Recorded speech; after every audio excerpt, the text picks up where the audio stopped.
Time now for the WoezorTV report. Let's take a look at the headlines.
Now let's begin. President John Dramani Mahama has announced a new framework to strengthen collaboration between traditional authorities and local government in monitoring development projects across the country.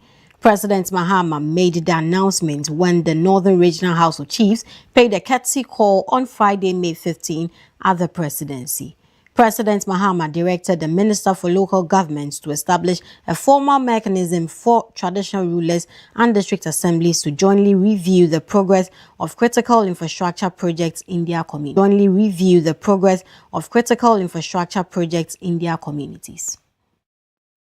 Community leaders become active partners in monitoring mechanisms, monitoring implementation. We will significantly improve transparency, accountability, and quality assurance. And I'm sure that this is something we can work on together with the local administration, that is the district assemblies, that traditional rulers and district assemblies together occasionally meet to review the progress of work on development programs within your traditional areas and within the district. I'm therefore directing the Minister for Local Government, and the Minister is here, to create a framework where traditional rulers and district assemblies can meet occasionally to review the progress of work on critical infrastructure that government is undertaking in your various traditional areas and districts. There should be regular coordination meetings, project monitoring mechanisms, where the district assemblies, district chief executives, and the traditional rulers physically go to the site of development projects to review the state of work and monitor the progress. There should be designated liaison arrangements as proposed by Your Royal Majesty. He also criticized the Agenda 111 hospitals, noting that the Economic and Organized Crime Office, EOCO, is pursuing contractors who took mobilization funds but failed to go to site. 111 hospitals, I don't think it was a very prudent idea to start 111 hospitals at the same time. At least they should have been phased out, you know, but some are at foundation level. Even some of them, people took the mobilization and never went to site. EOCO is going after them. But what government has decided is that 35 that were almost near completion, government this year is going to put money in and continue them and complete them. And then adequate provision will be made in the next budget to clear another batch of them. But we're also inviting the faith-based organizations that run hospitals to adopt some of the hospitals that they think they can complete and bring into operation. And so that is going on. The acting president of the Nanung traditional area and regent of Bembela, Nyelimbongu Na Andani Dasana II, speaking on behalf of the Northern Regional House of Chiefs, called for stronger and more structured partnership between traditional authorities and governments in driving national development. Our House of Chiefs comes before you today with a fundamental different approach. We come not primarily to ask what government can do for us, but to declare what we can do for government, through government for our people. We come to offer partnership, not just to present petitions. We come to commit capacity, not just to cite challenges. We come to pledge active collaboration in development, not passive reception of interventions. Your Excellency, traditional authorities in the Northern Regional House of Chiefs represent a vast and tapped governance resource. We have legitimacy that spans centuries. We have structures that reach every village. We have trust that government sometimes struggles to learn. We have conflict resolution mechanisms that predate modern courts. We have land administration system that can facilitate or frustrate development. The question is, will government engage us as partners or continue to see us merely as ceremonial figures to be consulted occasionally and managed politically? Education Minister Haruna Idrisu indicated that proposals under the ongoing constitutional review process could lead to an extended parliament with possible reserved seat for traditional leaders, women and the youth. Mahama, Ghana will witness its most comprehensive constitutional, legal and administrative review when he's done with his cabinet engagement on the propositions of the constitutional review. In fact, I'm not sure I have his permission to say it, but yesterday the president's thinking was that expand parliament, reserve seats for traditional rulers, for youth and for young people. In your words, Mr. President, you said proportional representation that will give room for women and youth. It is part of his thought, so that an external parliament will do now, that. In Geneva, Switzerland, President Mahama has announced that Ghana is on track to transition out of Gavi's vaccine funding support by 2030, with the country expected to move from being a beneficiary to becoming a donor in the not-so-distant future. Speaking at the opening of the 79th World Health Assembly, President Mahama highlighted Ghana's commitment to strengthening its health sector. He also emphasized ongoing efforts to remove financial barriers to healthcare with the aim of ensuring that quality health services are accessible to every citizen, regardless of their socio-economic status. He urged world leaders to see health spending as an investment rather than just a social obligation. Trust Fund, also known as Mahama Cares. This fund is a lifeline for those suffering from non-communicable diseases, cardiovascular conditions, cancers, liver disease, and renal failures that were previously a death sentence for the poor. Mahama Cares is ensuring that specialized high-cost care is not a privilege for just a few, but is a right for all. Ghana, I'm also happy to report, is on track to exit Gavi funding for vaccines by the year 2030, and we hope to transition into a donor in the not-too-distant future.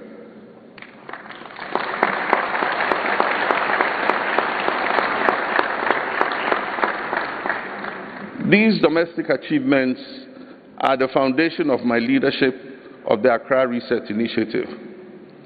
Ladies and gentlemen, this assembly is set to consider a proposal for joint process to reform the global health architecture. Ghana, having co-chaired the working group for the Lusaka agenda, welcomes this.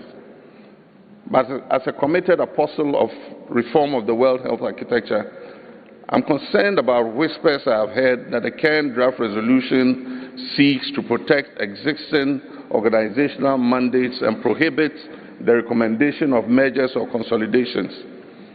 In Mali, the Dogon people warn that do not let the sight of those eating roasted maize force you to cook your maize seeds. Now, Vice President Professor Nana Jane Opoku-Agyeman has called on African leaders to embrace grounded discipline and people-centered leadership as a pathway to achieving sustainable economic transformation across the continent. Speaking at the 16th Oxford Africa Conference in the United Kingdom, she underscored Ghana's ongoing economic reforms aimed at promoting value addition and reducing the country's reliance on raw material exports. The Vice President also noted that her ministerial visits serve as an important mechanism for strengthening inter-ministerial coordination and enhancing effective policy implementation. Ghana is beginning to see encouraging signs of recovery and reform. Macroeconomic indicators are improving, investor confidence is gradually returning, and institutional reforms are taking shape. But grounded leadership also means resisting the temptation to celebrate prematurely. Strong results should not produce complacency. They should deepen responsibility because transformation is a process. The foundations may be strengthening, but the work of building an inclusive and future-ready economy is only beginning. And perhaps this is the deeper lesson in this age of disruption. Leadership must be both ambitious and disciplined, and confident enough to pursue change without ever losing sight of its mandate. Now, despite the economic gains recorded by Ghana, Professor Opoku-Agyeman urged caution against premature celebrations over the improving economic indicators, emphasizing that true progress requires discipline, inclusive and sustained transformation. Use an approach to the office of the Vice President, in collaboration with our ministers, to organize working visits to our ministries and key institutions. These visits began by prioritizing key ministries, then those run by women, then by first-time ministers, and we are in the process of finishing our visits to all the ministries. I am proud to report that across our government, our leaders in their various capacities are doing innovative work with what they have, by highlighting the often unglamorous but critical work that these ministers, their chief directors, agencies, staff, cleaners, drivers, interns, and other essential workers are doing every day. We are trying to ensure that governance remains connected to implementation, and that leadership does not become concentrated within small circles or work in silos. Distinguished guests, even when institutions frustrate us, as they often do, we cannot afford to abandon them without serious reflection on what replaces them. They often require reform and renewal, as well as a reminder that not every disruption automatically results in progress for the majority. We need to ensure that change does not erode the principles of fairness, accountability, and continuity on which stable societies depend. And in other news, Ghana has officially exited its IMF bailout program after completing the 3-year extended credit facility secured in 2023 during the country's economic crisis. At a media briefing in Accra on Friday, May 15, Finance Minister Dr. Kayse Olatofosin says the program helped restore macroeconomic stability, strengthen the cedi, reduce inflation, and help boost investor confidence. He indicated that the country will now transition into a new 3-year policy coordination instrument that is a non-financing IMF agreement focused on reforms, discipline, and long-term economic resilience. There's more in this report. Officially concluded its 3-year extended credit facility program with the International Monetary Fund, IMF, bringing an end to the bailout secured in 2023 to stabilize the economy following the country's debt crisis. The program provided nearly $3 billion in financial support to aid economic recovery and debt restructuring efforts. Finance Minister Dr. Kesel Atoforsen, speaking at a press briefing in Accra, said government's fiscal reforms, expenditure controls, and debt restructuring efforts have restored macroeconomic stability, reduced inflation, and strengthened the cedi, leading to the successful completion of the program. The government of Ghana announces the successful conclusion of its extended credit facility financial bailout program with the International Monetary Fund, the IMF. This milestone represents the restoration of macroeconomic stability and debt sustainability.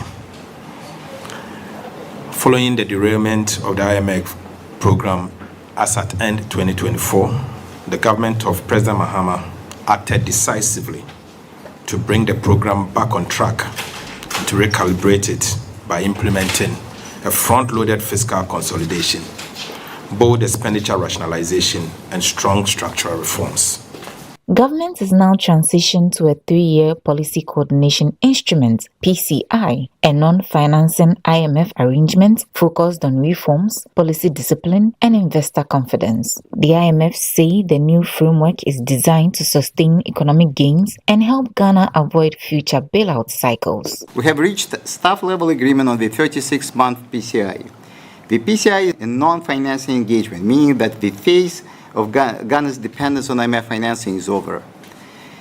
Instead, the PCI serves as a strong IMF stamp of approval, signaling to markets and developing partners that policies are sound and reforms are on track, helping to reinforce confidence and catalyze investment and support. Under the PCI, Ghana's reforms will be reviewed twice yearly over 36 months as officials focus on stability, resilience, and long-term growth. For WoezorTV, Ellen Frimpong. Now, the Minister for Fisheries and Aquaculture Development, Emilia Arthur, has officially announced the implementation of the 2026 closed fishing season for Ghana's maritime fishing fleet. The directive, issued under Section 47 of the Fisheries and Aquaculture Act 2025, Act 1146, forms part of government's efforts to conserve marine resources, boost fish stocks, and strengthen national food security. According to the ministry, industrial trawlers will observe a 2-month fishing ban from July 1st to August 31st, 2026. Semi-industrial or inshore vessels will also suspend operation for 1 month from July 1st to 31st, 2026. Meanwhile, marine canoe fisheries using outboard motors have been exempted from the closure to protect local livelihoods. Now, away from the National Democratic Congress has launched activities marking this year's NDC month with a renewed call for accountability, patriotism, and people-centered governance. At a media engagement themed May 15, the precursor for the June 4th uprising, the party said the commemorative period will also reconnect younger members to the values and historical struggles that shaped the NDC tradition. Secretary of the National Democratic Congress, Fifi Fiavikwete, has launched this year's NDC month celebrations with a call on party members and public officials to uphold the values of sacrifice, honesty, and accountability. Speaking at a media engagement under the theme May 15, the precursor of the June 4 uprising, Mr. Kwete said the ideals of the June 4 revolution remain relevant to Ghana's democratic and governance process. The most significant thing that happened, that captured not just the imagination of all the people of Ghana, but singled out Jerry Rawlings as the man that truly had a deep aspiration for the people of Ghana, was when before his accusers, when he was being court-martialed, he had the courage, the honor, the capacity, even when facing death. We declare the words that will forever be unforgettable. Let my people go. I alone am responsible. Now that capacity for sacrifice, that capacity for personal responsibility, that ability to be honest and be courageous are the very values on which this great political party is founded. He urged younger members of the party to understand the history and ideological foundations of the NDC, warning against using political power for personal gain. No matter what position we find ourselves, we must never lose sight of the fact that this great movement should never be a movement for individual aggrandizement, accumulation of personal power, wanting to have everything so that we can control the party or control individuals. But always remember that we are stewards of power in order to be able to ensure the empowerment of the true people of Ghana. The NDC month celebrations will feature lectures, commemorative events, and public engagements across the country, leading up to June 22nd, the birthday anniversary of former President Jerry John Rawlings. For WoezorTV, Ellen from Pong. Time now for some international news.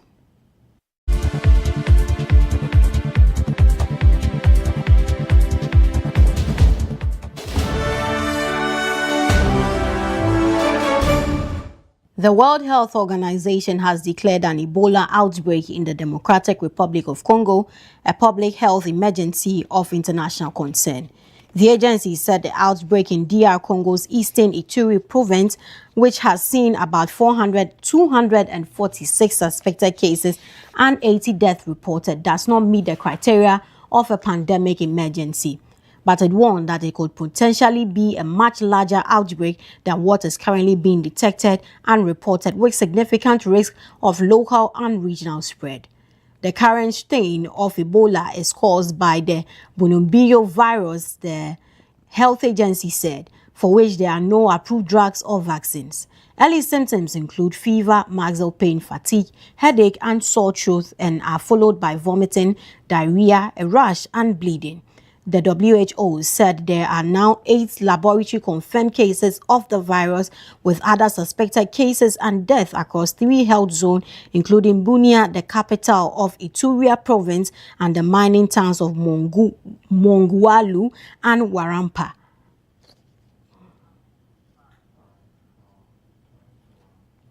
Now, this brings us to the end of the WoezorTV report. Many thanks for staying with us. I am Karen Nauyukwoti.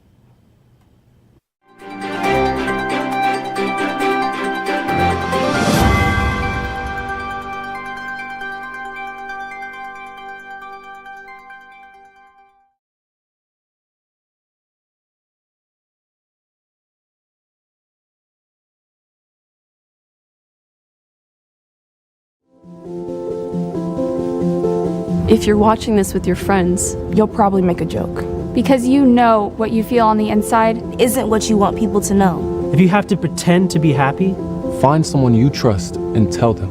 If you get mad at things and you don't know why, or have thoughts about hurting yourself, Find someone you trust and tell them. You are never alone when you share.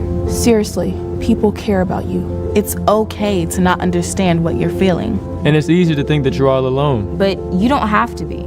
You're never alone when you share. Don't be ashamed to tell someone you trust what you're feeling. You're not alone. You are not alone. Find someone you trust and tell them. Tell a parent. Tell a teacher.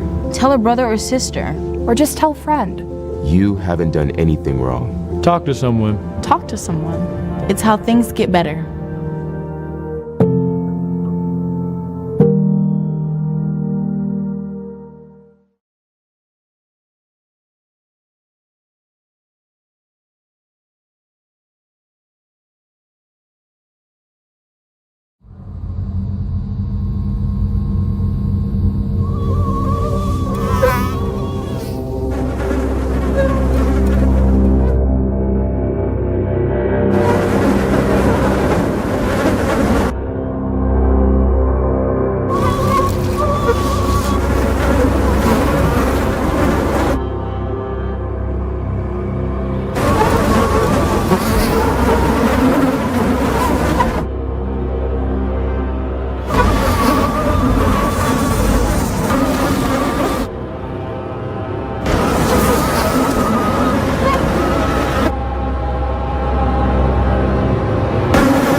Or we can be the generation that ends it for good. Malaria must die, so millions can live.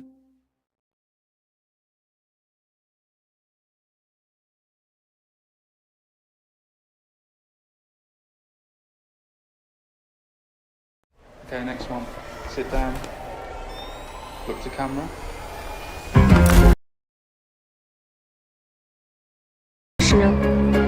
To stand out from the crowd, to make history. But what if women didn't have to be exceptional?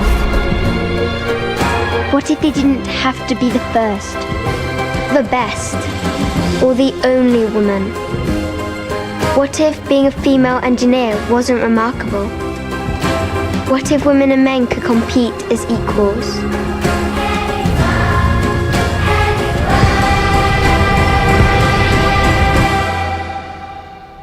I don't want to make history.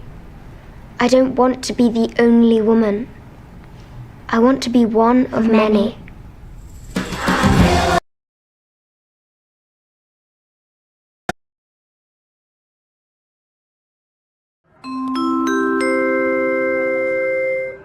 Your flight is ready to leave. Sit back and relax and enjoy the flight.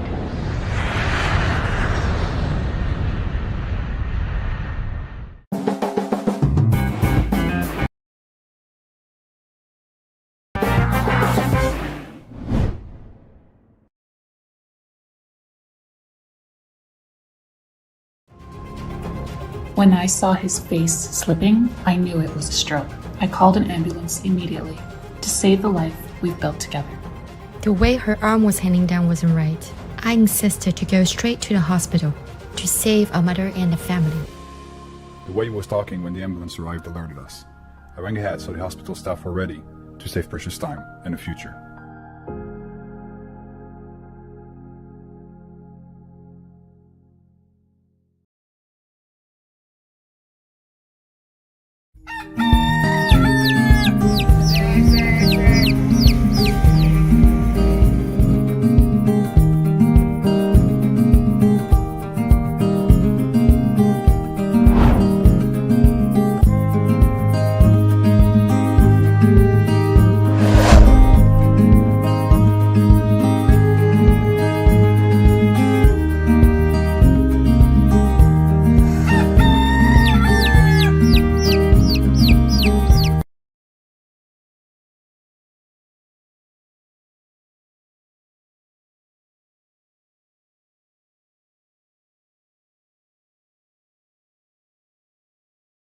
All right, thank you for still staying with us here on the WoezorTV Breakfast Cafe. My name is Eura Adams Karim. Big salute to Randia Haji for holding the conversation down with Theo Champong, talking about Ghana leaving the IMF program. Of course, that also comes with so many other issues to be considered. Hopefully, this becomes the last and final time that as a country, sovereign country, that we go back to the IMF to seek bailouts, when in reality, we spend so much and waste so much more than we go take from the IMF.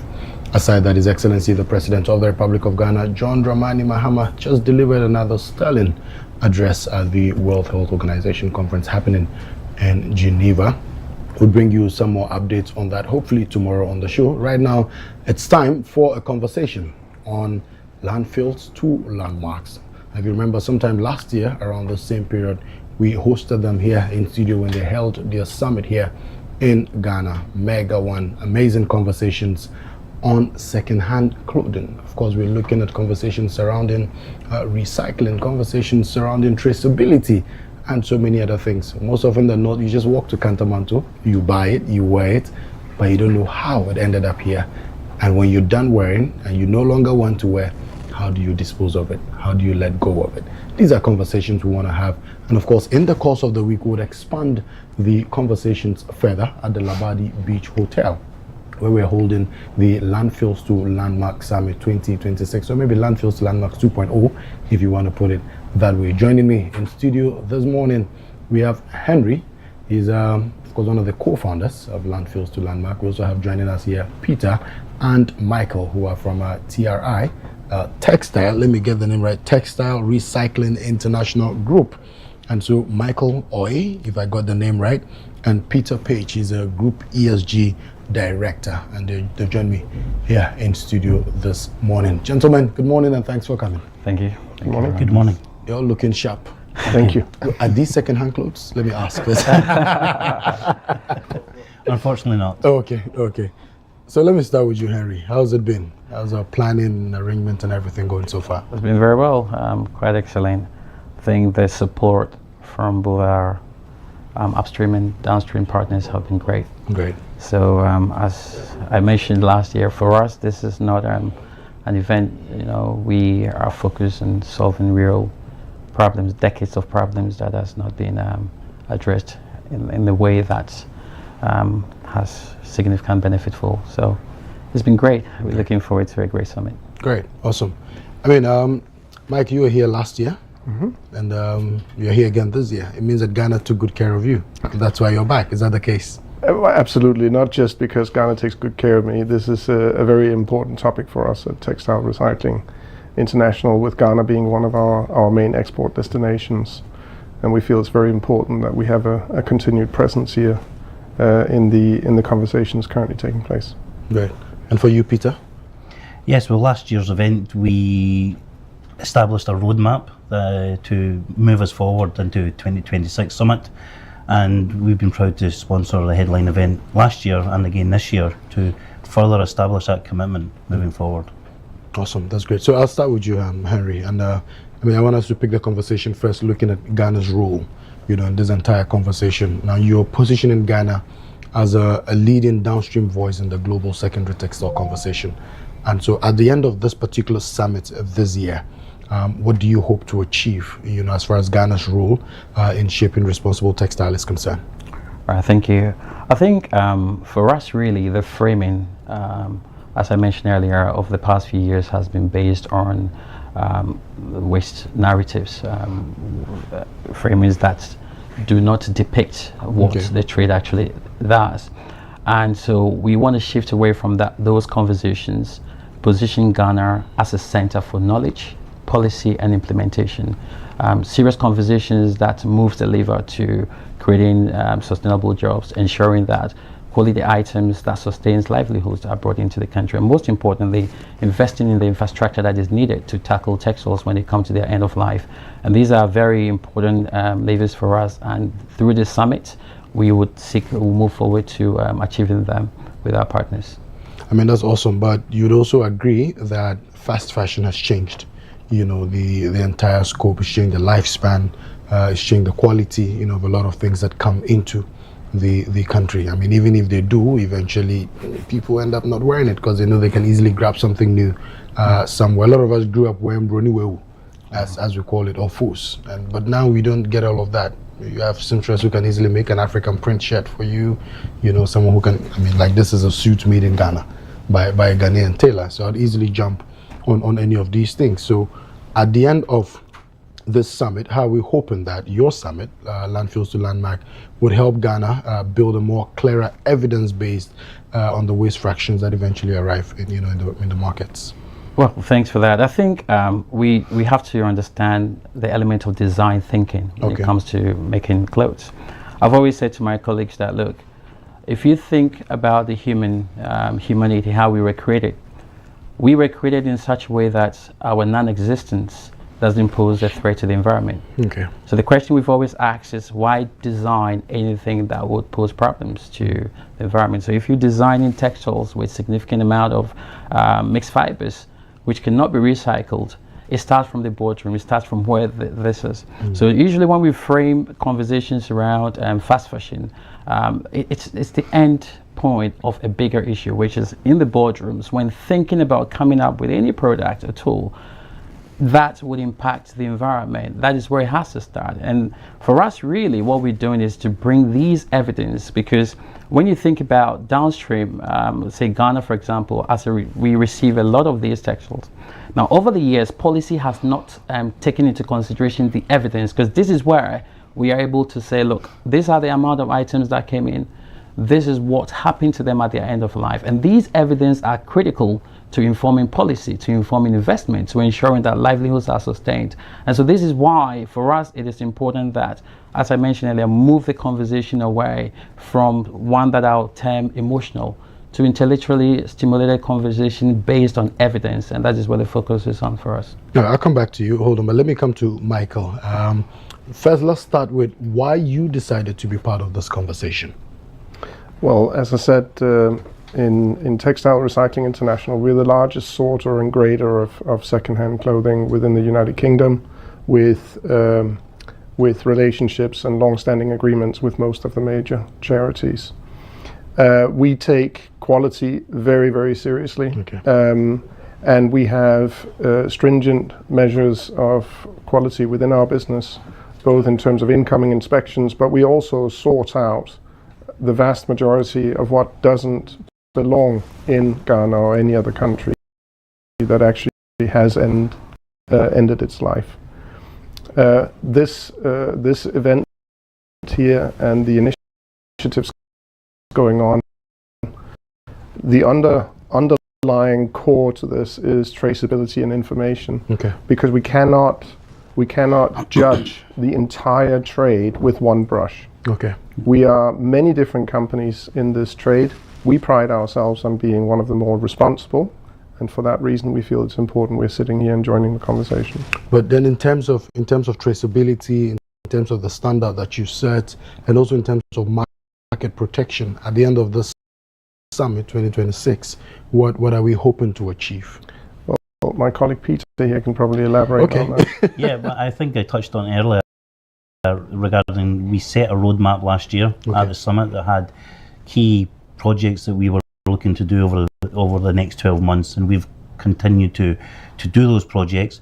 And at the end of this summit, we need to make sure or be clear that we don't lose focus of those projects that we've established already, and make sure we move along the timeline and continue to support Landfills to Landmark on this journey. I mean, but beyond just being a headline sponsor for this particular summit, beyond the roadmaps that you're setting, what other roles do you believe that exporters like yourself can play in ensuring that the downstream visibility and recovery is achieved? Yeah, as Michael said, our group has set a very high standard on the way that we sort and grade clothing in the UK. That has become more problematic since the rise of ultra fast fashion. We now need to discuss how we track and trace and gather accountable data for us to move forward to allow us to continue the journey with downstream accountability. Yeah. I mean, let me come back to you, Henry, and then I'll come back to you again because of time, so we can have your final words. But I mean, it's a conversation that we're going to be exploring as the days go by from now till the end of the summit. One of the key challenges that we've had in Ghana has to do, obviously, with how to retrieve a lot of the waste, that's already in the system. And so every now and then you'd find cleanup exercises happening, especially along our beaches and our communities and all of that. How are we using this particular summit, to support Ghana's sanitation and environmental priorities? Thank you. I think we mentioned in our previous submissions that we are dealing with a waste management infrastructure issue, which somehow has been framed as a textile waste issue. Because if you go to the landfills or the beach, the waste fractions are not just textiles; they are different. And we also have to understand that we need to now start having serious conversations about, because the beach cleanups are good, but at the end of the day, it's only solving a fraction of the issue. We've been cleaning the beaches for the past decades, and the waste profiles still keep building up. But what we need to look at is, how much investment do we need in our waste management infrastructure sector? What do we need to move our beaches from what they are currently to zero waste beach, for example. So these are the conversations that we want to have. For us, really, it's about the tangible elements of the work that we do. So investors sitting in the room who are keen on, say, waste management, we engage them, and for us this is what we represent as far as Landfills to Landmarks is concerned. I mean, it stems from its name, landfills, but we want to move the conversation to landmarks, and that can happen with just abstract thinking. It has to be intentional with partners that are willing. Like say, TRI has been importing into this market for 3 decades, over 3 decades now, and that is significant, creating jobs for people that are in the chain. But they've taken it upon themselves. Say, look, it's not enough for us just to put products in the market, but we want to understand and work with you to solve this problem. These are the kind of partnerships that we are looking forward to. And we believe that in the coming years, the support is going to yield fruit. So we're looking forward to the summit, and we use the opportunity to call partners that are keen in solving the problem to join the conversation. But in all of this, where does the trader stand? Well, when you have a trade that is based on evidence, everybody benefits. Okay. Because the TRI group, we employ over 1,000 people in the UK. So between drivers, between sorters and graders. So it's an important livelihood for people in the UK as well. Yeah. And every step of the value chain, people are hopefully making a living out of this. And I think it's very important as well to just distinguish that this is quality reuse clothing. We don't like the term waste. Now, granted, I have seen that maybe not everyone is taking equal care in pre-sorting before things end up in Ghana, which is what we need the data to underpin, so we can do something about it. But it's supporting livelihoods in the whole value chain, and it's a quality second-hand product.